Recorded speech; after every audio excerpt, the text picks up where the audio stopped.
familia ambao wananifuatilia pale nyumbani, walio sebuleni, walio maofisini, walio barabarani muda huu, Bwana ukaachilie rehema yako na toba yako. Ninaachilia damu ya mwana kondoo, damu ya Yesu Kristo katika ardhi za familia zao, katika nyumba zao. Bwana ukawaponye kupitia maombi haya katika jina la Yesu Kristo aliye hai. Bwana, ninakataa, ninaharibu, ninaondoa kila aina ya hukumu iliyowekwa juu ya uzao, juu ya mimba, juu ya watoto, juu ya familia. Watu wanapitia mateso katika miezi hii ya mwisho. Kuna mitego ya adui imetegwa katika mwezi huu ya mwisho. Kuna makaburi yameshachimbwa. Bwana, ninafukia na kuharibu kwa jina na damu ya Yesu Kristo. Ninapangua na kusambaratisha mamlaka zote ambazo zimepanua vinywa vyao ili kumeza watakatifu, ili kumeza wanafamilia. Ninaharibu kwa jina la Yesu Kristo aliye hai.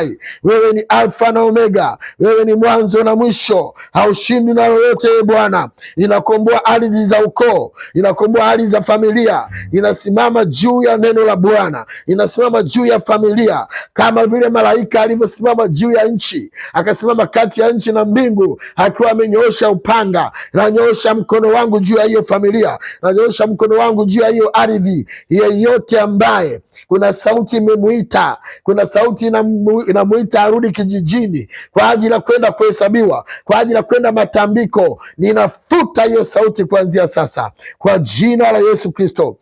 Bwana wa majeshi, Mungu uliyetuma malaika wako, achilia malaika wako juu ya familia, achilia malaika wako juu ya ukoo, achilia malaika wako juu ya nyumba, achilia ulinzi wako. Bwana, asante kwa ukuu na neema yako ya kipekee. Ninafuta na kuharibu sensa yoyote ambayo tuliingia kwa kujua ama kuputa kujua.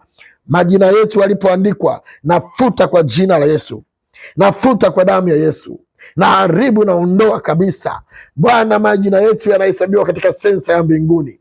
Bwana, majina yetu yanawekwa katika sensa ya mbinguni. Ninafuta kuanzia sasa kwa jina lako Mungu lenye uweza na mamlaka, jina la Yesu Kristo. Ninaharibu kuanzia leo. Hatutafanyika kuwa mawindo katika mwezi wa Disemba, hatutafanyika kuwa mawindo katika wiki hizi zilizosalia, katika siku zilizosalia, katika jina la Yesu Kristo aliye hai, amen.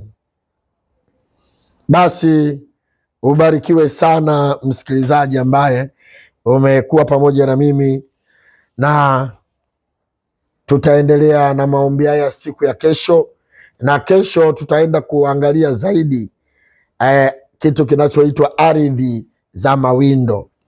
Ardhi ya mawindo ni kitu gani? Ardhi ya mawindo ni ile eneo ambalo adui ana uhalali wa kukuwinda wewe.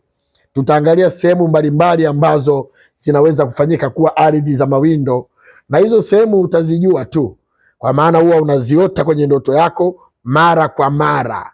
Lakini Bwana wa majeshi anaenda kuzitakasa, anaenda kukukomboa, anaenda kukufungua. Ninatamka amani na uponyaji na kibali katika jina la Yesu Kristo aliye hai. Basi ninarudisha tena